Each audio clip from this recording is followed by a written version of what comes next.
Boa noite, querida igreja.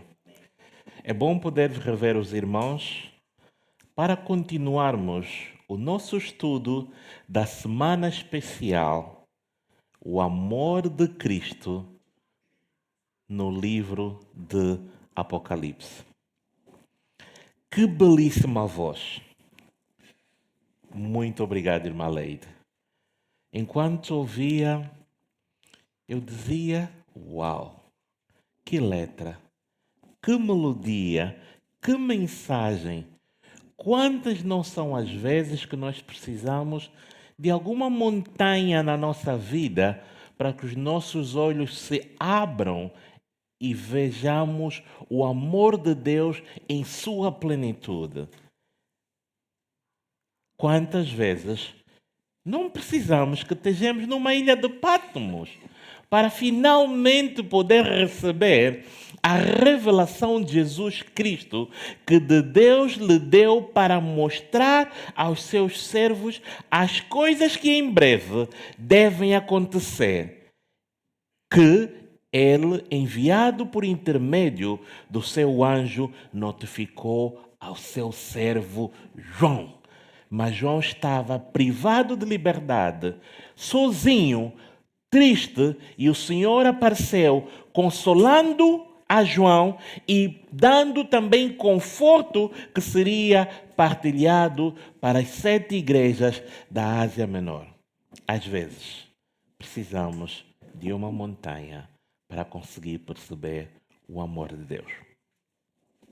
Ontem, depois do culto, estava eu conversando com a minha sobrinha que assistiu o programa de sábado e o culto. Ela disse: tio, gostei imenso do culto. Estava tudo perfeito. Contudo, eu só não entendia a matemática do tempo, tempos e metade de tempo. Eu disse: ok, bom, está bem. Eu explico-te. Tempo, tempos e metade de tempos. Vamos lá. Tempo, 1 ano. Tempos, 2 anos. Metade de tempo, meio ano. Vamos começar agora a somar.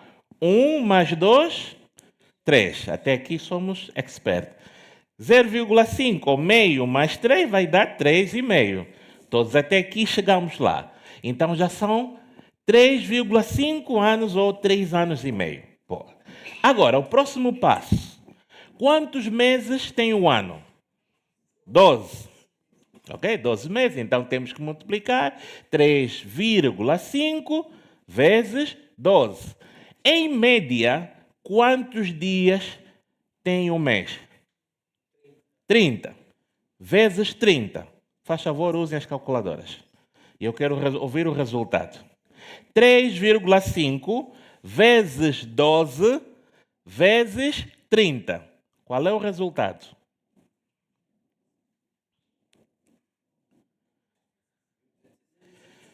1.260.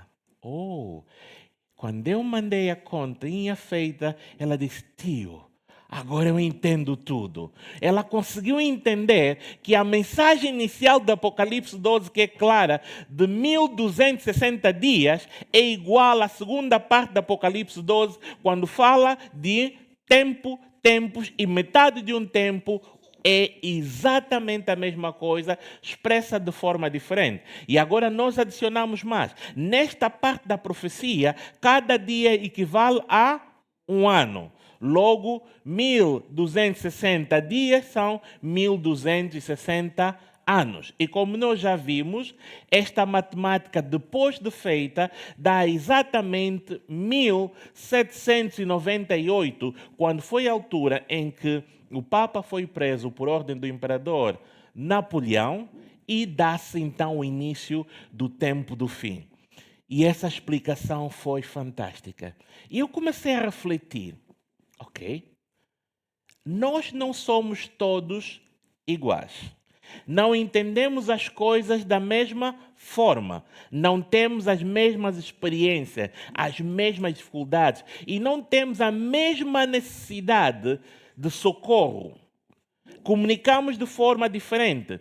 Uns têm uma comunicação mais apurada visualmente, outros mais auditiva, outros são ainda uma comunicação mais artística. E o nosso Deus é tão bom, que Ele comunica para nós, comunica conosco da forma que nós melhor vamos perceber. No caso da minha sobrinha, ela tem uma mente claramente matemática e precisava das continhas bem feitas para fazer sentido.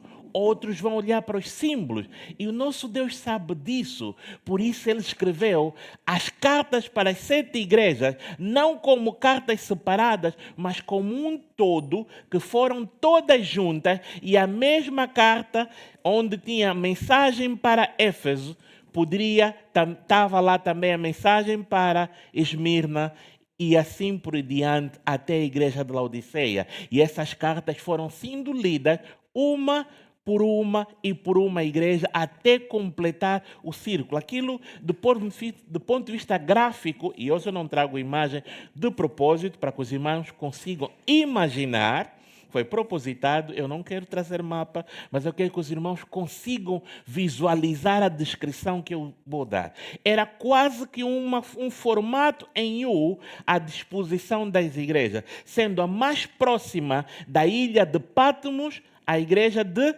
Éfeso. E depois ia para Esmirna, subia, fazia o ciclo e terminava mais aqui abaixo na igreja de Laodiceia. A mesma carta transcorria cada uma das igrejas e passava a mensagem. Por que isso? Porque o nosso Salvador sabe que mesmo na igreja de Éfeso, nem todos tinham abandonado o quê? O primeiro amor. Logo, uns tinham abandonado o primeiro amor e muito provavelmente era o grupo mais significativo que Jesus queria atingir, mas outros poderiam ter outras necessidades. Assim, tal igual nos dias de hoje, nem todos temos as mesmas montanhas para atravessar. Nem todos temos os mesmos desertos para enfrentar.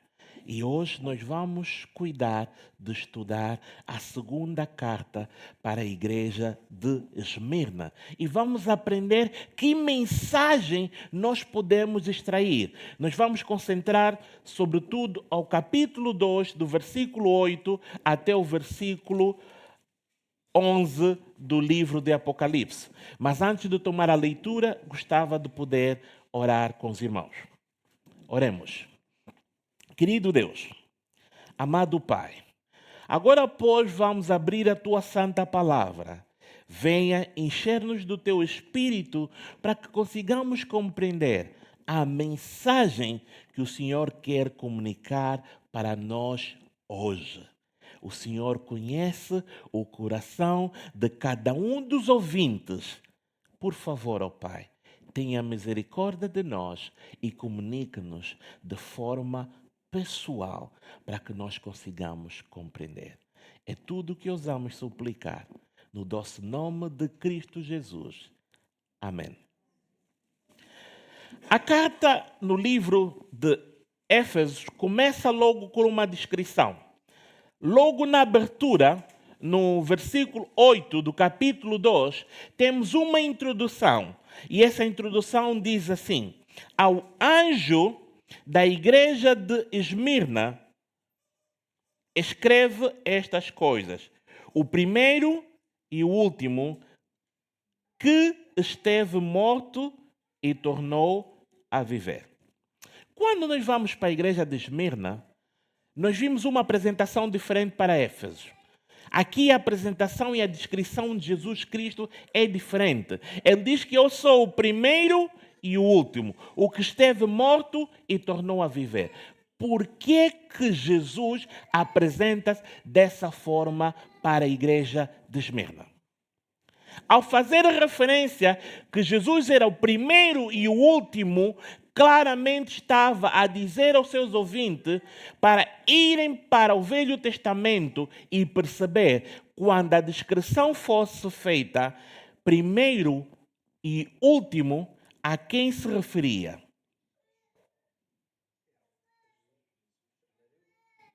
A quem se referia? Sim, é a Jesus, nós já sabemos isso hoje, mas quando estávamos ainda no Velho Testamento, a quem essa referência era feita? A Deus. Logo, esta referência para o Velho Testamento, eles sabiam que é uma referência de Deus. E Jesus queria que eles percebessem que Jesus é Deus. Não é só mais alguém passando a mensagem. Não é só aquele que ouviram todas as boas novas, mas é senão Deus que queria passar essa mensagem de conforto para a igreja de Esmirna.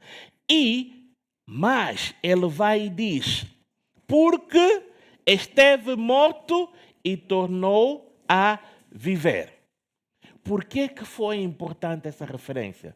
Nesta altura, no final do primeiro século, a igreja cristã ainda tentava afirmar-se e ainda debatia-se com aqueles que achavam que a ressurreição de Cristo havia sido um mito, uma mentira e uma forma que os discípulos tentaram encontrar para justificar que a mensagem que ouviram do seu mestre era verdadeira. Por isso foi importante reafirmar para a igreja de Esmirna que Jesus é Deus e Jesus ressuscitou, está vivo e é esse que quer falar com vocês. E logo depois de apresentar-se, quem é este que quer falar com vocês? Ele continua com a mensagem. Quando nós vamos para o verso 9, nos diz assim: conheço a tua tribulação, a tua pobreza, mas tu és rico. E a blasfêmia dos que a si mesmo se declaram judeus e não são, senão a antissinagoga de Satanás. Não temas. As coisas que tens de sofrer, eis que o diabo está para lançar em prisão alguns dentre vós, para serdes postos à prova, e tereis tribulações de 10 dias. Se fiel até a morte, e dar-te-ei a coroa da vida. Ok. Quando nós começamos, nós já estamos quase a terminar a mensagem para a igreja de Esmirna, notamos claramente que não há nenhuma mensagem de repúdio nem de reprovação para a igreja de Esmirna até agora. Para a igreja de Éfeso, apesar de existirem elogios e coisas boas, mas houve a crítica que eles haviam abandonado o primeiro amor. Mas para Esmirna não há essa crítica. Há antes a informação de que eu compreendo-te, que tu és pobre, mas és rico. É pobre ou é rico? É rico ou é pobre? O que é que isso quer dizer? Bom, então vamos compreender, muito obrigado pela contribuição, irmão Carlos, e nós vamos compreender que para nós perceber por que a referência de pobreza e riqueza é importante para a igreja de Esmirna, nós temos que compreender o que era a cidade de Esmirna. A cidade de Esmirna, que hoje é a atual Izmir, na Turquia, se os irmãos puderem pesquisar, é uma cidade atual lindíssima. Mas a descrição e os comentários que nós temos da cidade de Esmirna no tempo do primeiro século era ainda uma cidade mais esplêndida. Ela situava-se a qualquer coisa como 50 quilômetros a norte de Éfeso. Éfeso era a cidade mais importante, mas Esmirna era a cidade mais bela. Tão bela que era que o próprio imperador autorizou que lá fosse construída um templo de adoração ao imperador. No tempo antigo, era uma honra tão grande para uma cidade ter o templo de culto ao imperador, que as cidades pagavam, corrompiam e tentavam encontrar o que nós hoje chamamos de lobbies para que isto fosse possível acontecer. Mas Mirna não precisou fazer isso. Tão somente pela sua beleza, o imperador diz: eu quero que ali tenha um culto. E o que é que acontecia? Nestes cultos, vinham pessoas de todo o império, das zonas próximas, e iam para lá para prestar culto ao imperador. E ao prestar o culto ao imperador, recebiam um certificado que lhes permitia, eles ao voltar, pudessem exercer a sua vida normal, exercendo comércio e outras atividades que permitissem o ganha-pão. Como nós sabemos, nós não podemos ter outros deuses diante do nosso Deus. Os cristãos, maioritariamente, não iam para esses cultos. Como não iam para esses cultos, não tinham o selo da adoração ao imperador.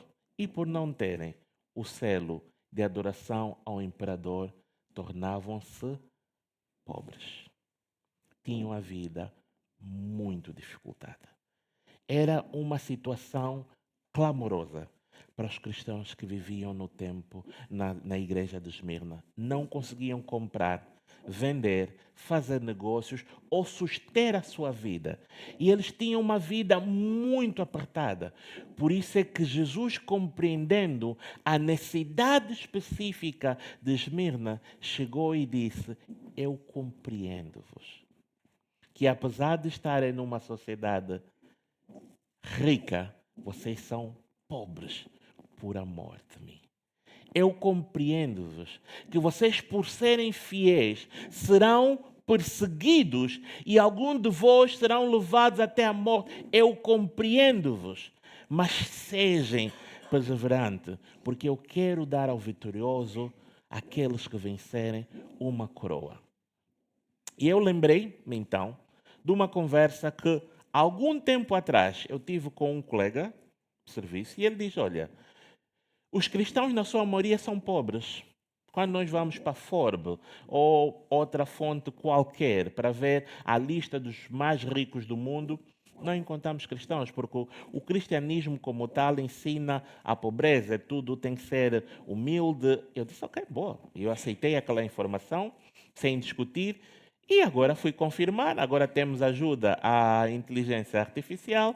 Antes nós tínhamos que ir a vários sites para confirmar alguns dados estatísticos. Hoje você faz uma pergunta no chat GPT e ele dá-te a resposta toda. Eu disse: diga-me lá, qual é a percentagem de mais ricos do mundo que nós podemos encontrar que são cristãos? E a resposta veio. Surpreendente. Mais de 55% de todos milionários do mundo são de origem cristã. Eu disse: uau, o meu colega não estava certo. Eu disse: curioso? Disse: boa, agora vou continuar a pesquisar, já que eu estou mesmo na véspera de pesquisa, mais uma pesquisa. E quantos desses são adventistas de sétimo dia? Nenhum. Eu disse: ok, calma aí, chato, o que é que se passa aqui? E quantos desses são adventistas? Nenhum. E como o chat é tão bom, ele diz: não, está bem, apesar de não existirem nenhum na lista dos milionários, sejam de origem da igreja adventista, existem algumas pessoas influentes, lá foi falando, referiu-se a algumas pessoas influentes da igreja adventista, mais ricos como tal. Eu disse: está bem. Eu já sabia a resposta, o porquê que nós não estávamos lá. Mas eu disse: está bem, eu vou provocar se o chat tem mesmo aqui as informações corretas ou não. Já que estamos a interagir com a inteligência artificial, vamos ver se os programadores condicionaram esse homenzinho ou essa inteligência artificial para falar alguma coisa. Eu disse: está bem. E porquê é que não existe cristãos adventistas na lista dos milionários? Começa por responder. Eu estou a transcrever ao máximo que eu consigo me lembrar o chat a dizer-me: que bela pergunta. É que isto não é em vão. Tem uma razão de ser. Eu disse: conta-me, porque eu sei. Eu quero ver se você sabe o que eu sei. Eu até está, conta-me lá o que eu sei. E a razão é porque os princípios que nós defendemos nos ensinam algumas coisas que vão em contramão da velocidade desse mundo. Nos ensinam que nós temos que valorizar, primeiramente, a relação com Deus em detrimento da aquisição de posses materiais. Eu não estou a dizer que seja mau ser rico ou obter riqueza, até porque se formos para a história nós vamos encontrar que os patriarcas eram pobres ou ricos. Ricos. Jó era riquíssimo. Então não é nada contra a riqueza ou não, mas é só no contexto em que nós vivemos, há alguns elementos que são interessantes nós não descoramos, que nos podem, tal como a igreja de Esmirna, num cômputo geral, sermos vistos como pobres porque não temos acesso a algumas coisas que os outros podem ter. Se nós olharmos algumas que são as mais proeminentes figuras do mundo da moda, do desporto, do cinema ou de quaisquer atividades, imaginariam, com devido respeito, um Cristiano Ronaldo que não jogasse ao sábado? Não. Ele é um atleta profissional que joga sempre que o jogo for marcado. Então, esta é uma limitação natural que faz com que algum de nós não chegue ao topo do estrelato porque nós privilegiamos seguir estritamente aquilo que a Bíblia nos ensina.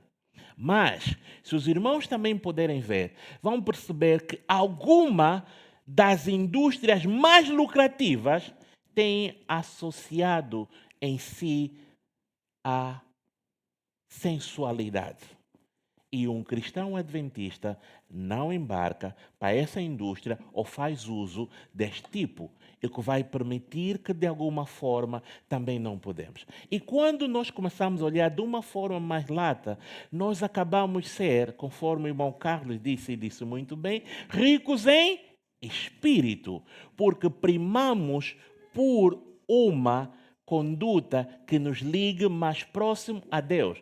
E se a aquisição da riqueza nos vai continuar a permanecer, ou permitir que permaneçamos fiéis a Deus, vamos, porque nós conhecemos irmãos e irmãs que são detentores de posses e com a bênção de Deus têm trabalhado arduamente e que continuem, que Deus os abençoe para que continuem a crescer o máximo que pode. Mas quando chega ao ponto em que a aquisição desse bem nos leva a fazer contrariamente aos princípios que acreditamos e ou pôr em causa a nossa vida, temos sido, tal como os crentes de Esmirna, a dizer, vamos seguir a lei e não importa. Amém, irmãos? Amém. Mas poderão vir dias na nossa vida em que essa dificuldade não vai ser tão suave como é hoje. Poderemos ter momentos na nossa caminhada com Cristo em que esta situação não será tão simples como agora. Poderemos, às vezes, enfrentar situações em que está entre poder ter o melhor emprego do mundo ou não ter emprego algum. Para os jovens em idade estudantil, poderá acontecer a alturas que nós somos obrigados a repetir um ano letivo por inteiro e olhar os nossos colegas já na vida profissional ativa, enquanto nós ainda estamos na universidade a fazer isso.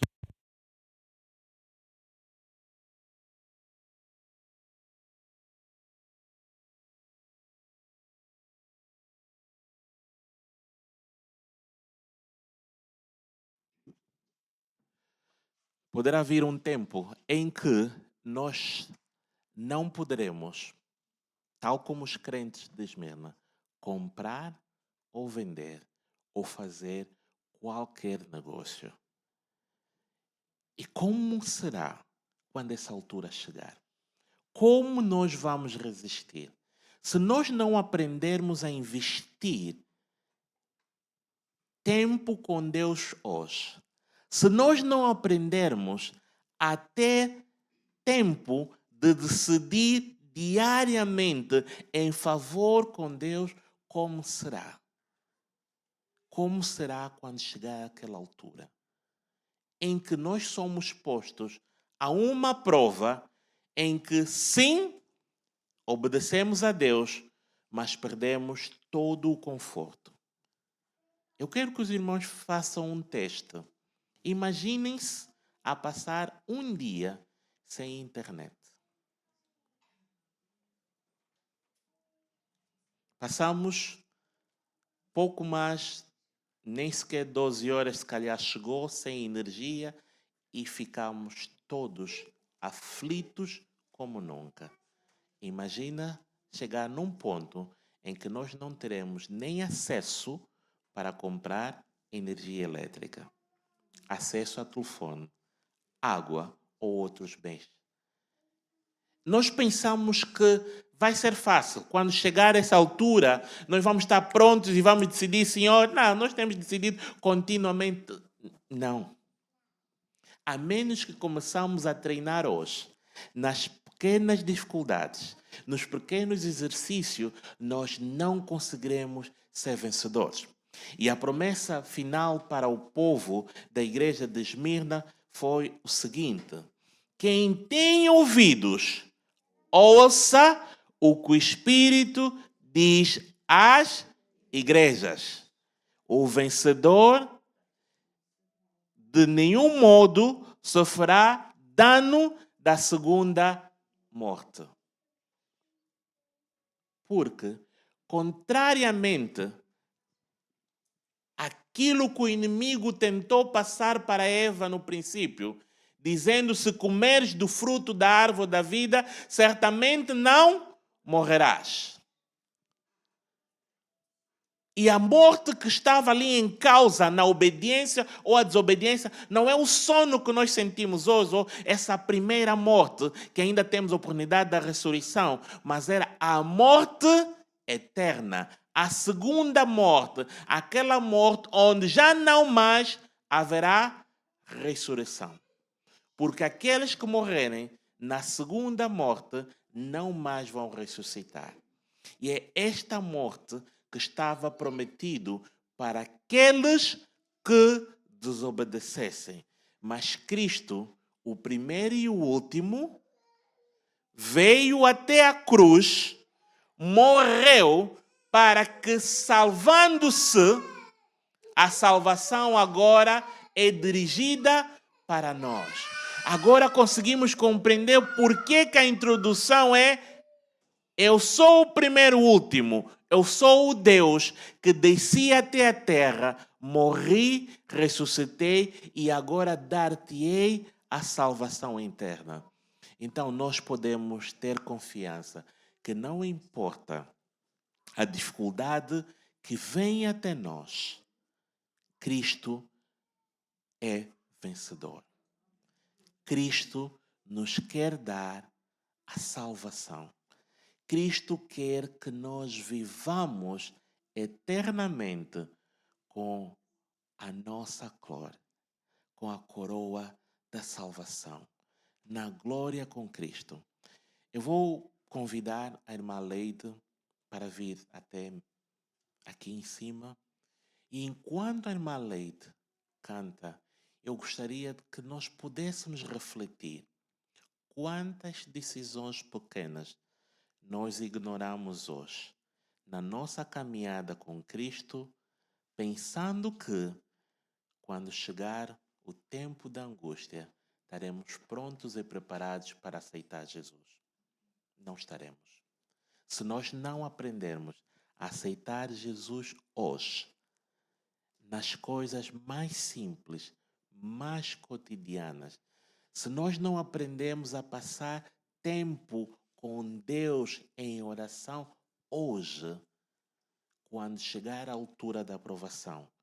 Aqui para o povo de Esmirna foi dito 10 dias, mas é um sentido figurado para dizer que um tempo difícil de suportar. Nós não suportaremos, a menos que hoje e agora leiamos, compreendamos e ponhamos em prática as palavras desta profecia. Eu queria que pudéssemos meditar E onde estamos, vamos fazer uma oração silenciosa, pedindo que Deus venha e nos ajude, enquanto ouvimos a irmã Leida.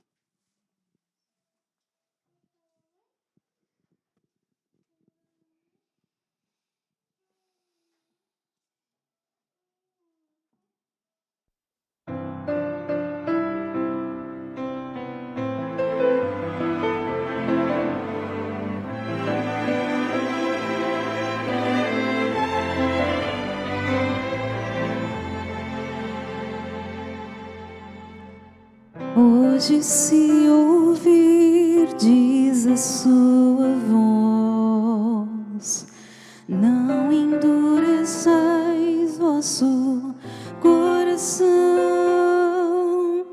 Essas são palavras do Espírito de Deus, que outra vez você ouviu. Não resista mais ao convite. Nos braços de Jesus cabemos todos nós. Ele nos restaura com o toque de sua mão. Mas qual será sua decisão? Para toda culpa e dor, Jesus tem a cura. Para quem quer viver, Ele é o pão. Para qualquer sofrer da alma, Ele traz a paz. Para quem nada tem, Ele tudo é.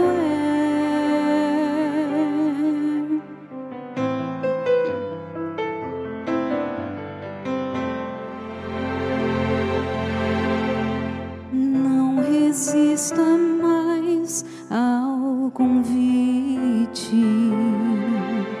Nos braços de Jesus cabemos todos nós. Ele nos restaura com o toque de sua mão. Mas qual será sua decisão? Para toda culpa e dor, Jesus tem a cura. Para quem quer viver, Ele é o pão. Para qualquer sofrer da alma, Ele traz a paz. Para quem nada tem, Ele tudo é. Toda culpa e dor, Jesus tem a cura. Para quem quer viver, Ele é o pão. Para qualquer sofrer da alma, Ele traz a paz.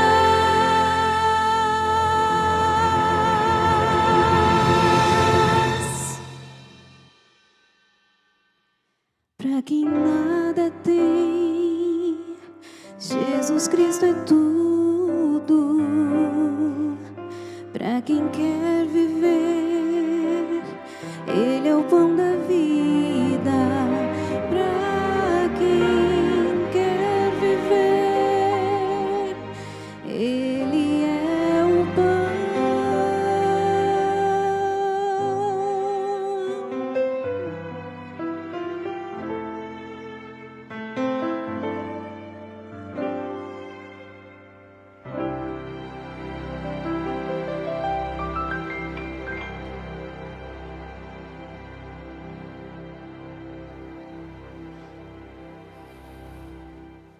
Na posição que nos encontramos, curvemos as nossas frontes, que eu quero orar com os irmãos.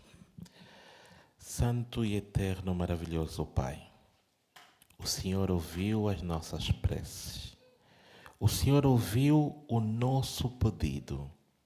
Vem ajudar-nos. venha fazer com que comecemos uma nova jornada contigo. E aqueles que já estão nesse processo, que venham renovar a caminhada contigo, Pai.